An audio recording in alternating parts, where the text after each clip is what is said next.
All right. Who's going to start this week? Not me. Why? Because I'm tired. Well, wake up, man. We got a show to do. All right. What are you so tired for? I work hard. Oh, you work hard. Okay. Let's jump into it. We're only going to cover 3 topics this week because I think the big one, first one right off the bat, for anybody that is living under a rock and doesn't know, Roman Reigns, he came out at the start of Raw and announced that he has his leukemia has returned. Well, first off, I didn't even know he ever had leukemia, and now here we are with this. What did you think about the announcement and the way that it was handled? I thought it was good. I'm surprised they didn't make an announcement beforehand because, I mean, Daniel Bryan, whenever he came back, they announced it before SmackDown even started. Yeah. I'm glad they didn't. Yeah. I think it would have been classless and sort of a ratings grab. Mm-hmm. So I'm glad they didn't. I don't know. It was so out of left field. Like, it felt like the announcer didn't know, which I'm not sure that was the best move. I mean, it was certainly a down show. Like, we watched every minute of it, and yeah.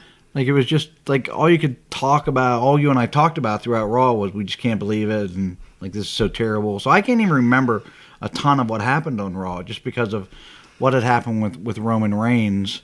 Were you as pleasantly surprised by how the fans acted as what I was? Or is that what you would have expected, or would you expect them to really sort of be jerks?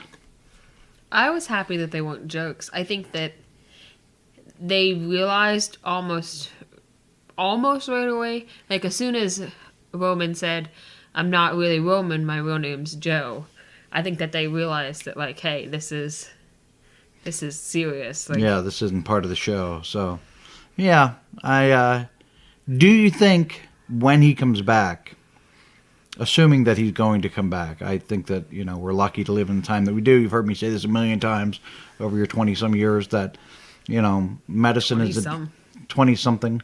Yeah. That medicine is where it's at. Mm-hmm. Like, so I'm assuming he's going to come back. Can people ever boo Roman Reigns again? I guarantee they'll boo him. Really? Yeah. How do you find it I think that within you to boo a guy who battled back from leukemia to come back and be a star on the show? I don't know. I think that at least I would hope that the fans realize that it's just a work. Like, like they realized last night or Monday night that they needed to not boo. Mm-hmm. So I think that the fans are smart enough that they realize that it's okay to boo because it's not this is fake. Yeah. Would you, if you were at a show and he comes back and he slid right back into the old spot where he's main event right off the bat again, mm-hmm. would you feel okay booing Roman Reigns? Probably not. Okay. I think it's going to be hard. I think that if he comes back and he's the same as he was, I think that he's got to be universally loved. Mm-hmm. I really believe that. So, I know I would cheer for him. I was never an anti-Roman Reigns guy anyway. I was getting a little worn out the last few weeks because same matches over and over and again. So I've been, maybe the last 3 months or so, I've really been sort of like, can we please do something else? Yeah. But yeah, I think that it's good. Speaking of, well, I also think he wasn't scripted, and that really helped him on Monday night. He's better when he's not scripted. Yeah, I mean, I thought it was great. He's better when he's not scripted. Give him some bullet points to talk about. I think that wrestling I grew up on as a kid and a teenager and as a young adult was not completely scripted. It was just that. It was what you said, bullet points. And to me, it was so much better. It let guys really be themselves. It let girls really be themselves. Right. Maybe not as much for the girls. They were not really given a fair chance until very recently. But, wrestlers were given more of a chance to be themselves. And it really shone. And it was able to create stars like Stone Cold and The Rock and Triple H when guys were able to do what they've done. were able to do back then. But that's basically gone now, and I don't know if we'll ever have a time like that again. Next topic that we want to talk about is what happened at the end of Raw. Dean Ambrose turned on Seth Rollins. How did you feel about the timing of a heel turn on the same night that Roman Reigns announced that he was stepping away due to leukemia? I thought it was good because it was a nice surprise. Like, you wouldn't have guessed that going in there that they were gonna. I mean, it's been building that he's gonna turn, but that, like, you wouldn't have guessed it on Monday night that they were gonna do it. Because I mean, yeah, I don't know. I personally loved it because it was so memorable. Like, even if it was planned to be 3 weeks from now, Monday night was the perfect time to do it because it made it so much more memorable. And even the fans that were, the fans are smart, man. They know what's going on. And there were still, you could hear, like, why tonight? Why? What is going on? Why are you doing this? That's the reaction. If you'd have done it 3 weeks from now, you wouldn't have got that same reaction. I bet Dean Ambrose would have got cheered for the heel turn. yeah. Monday night, people were like, I can't believe it. Like, it was just that shock of, like, I cannot believe it. And if that was a real emotion. It wasn't like a, haha, I'm in on the joke emotion. It was like, I cannot believe it. Like, it was such a shock. So to me, like, it was perfect. And this is what, to me, like, if someone were to ask me, now I'm 43 years old, I can remember loving wrestling when I was 3 years old. And if you were to ask me, why do you love wrestling?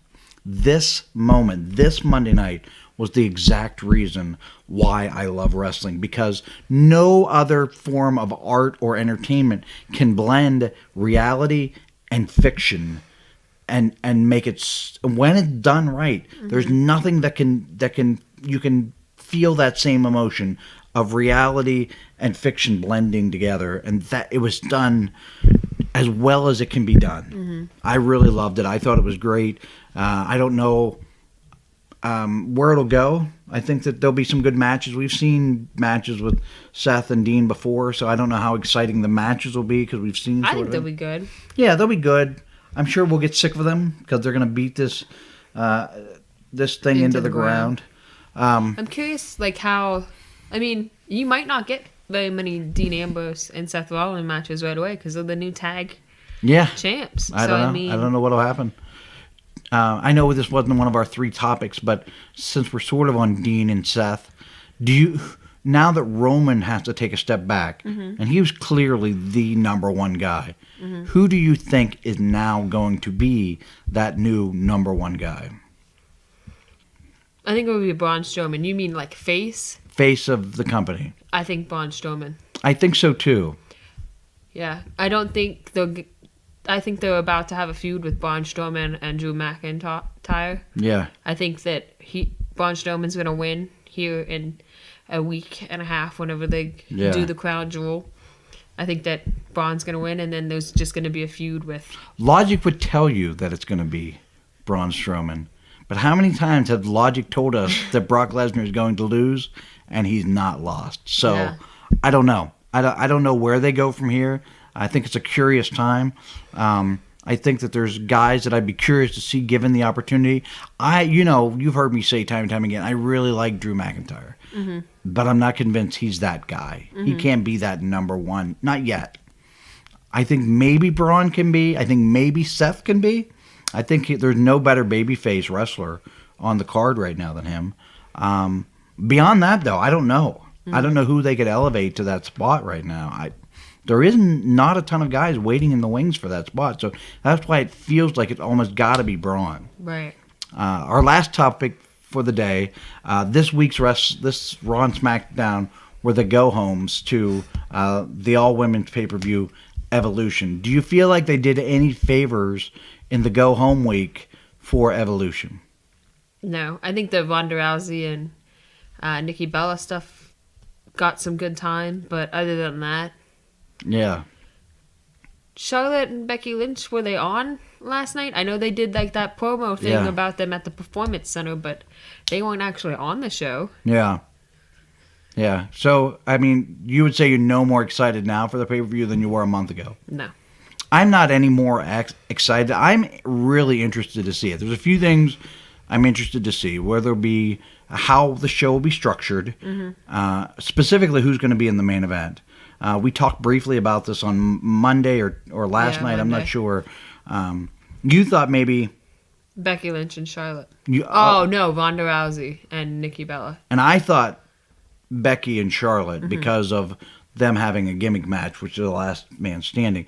Either way, I'd be fine. I think you're more likely to get a really good quality match out of Becky and Charlotte. Yeah. That tears down the house. And to me, Becky is the most over performer of any of the females. I mean, maybe top 2 or 3 in the whole company. Not just female, but just in general. Like, she's really over. And her new character, you had mentioned a few weeks ago, feels sort of like the Stone Cold of today. And now that you say it, I can't get it out of my mind. The way she acts and the way she carries herself. I'm really on board for Becky, and I wasn't before. You know that. When we did our top 5 females. She wasn't even on the list. She wasn't even on my list. When we do this list again, that list is going to change quite a bit. So I'm curious. I mean, I'm really anxious to see. I'm curious how we perceive the show. I'm anxious for next week whenever we review the All Women's pay-per-view. I hope it's good. I hope it's good. Part of me, my gut tells me the match that we've not talked about at all will be the best match on the show, and that's the NXT match of Kiera Sane and Shayna Baszler. Watch and see if they don't have the best match on the show, because I know like their match is this Baszler has had some really good matches at the Takeover shows, so we'll see. So, anything else you want to add before we wrap it up? I know he'll never see it, but for me personally, I want to send well wishes and good thoughts toward Roman Reigns.